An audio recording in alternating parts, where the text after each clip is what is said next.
Forgotten username recovery failed on TipRanks App Fix. If you've tried recovering your TipRanks username and hit a wall, you're not alone. Most people get this wrong by entering the wrong email or skipping essential verification steps. The surprising truth is that with the right approach, you can regain access quickly and securely. Step 1.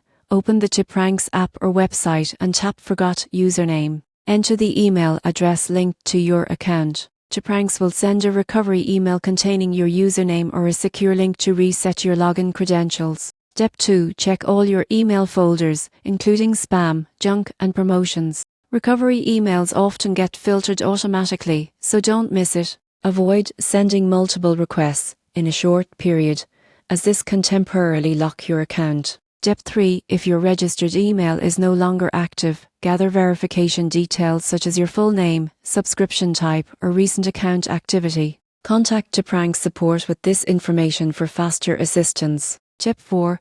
Once you've retrieved your username, store it securely in a password manager or a secure note. Enabling two-factor authentication adds an extra layer of security and reduces the risk of future login problems. By carefully following these steps, you can regain access to your TipRanks account without stress. Accurate verification, patience, and secure credential management are key to keeping your stock analysis, ratings, and investment insights safe and accessible.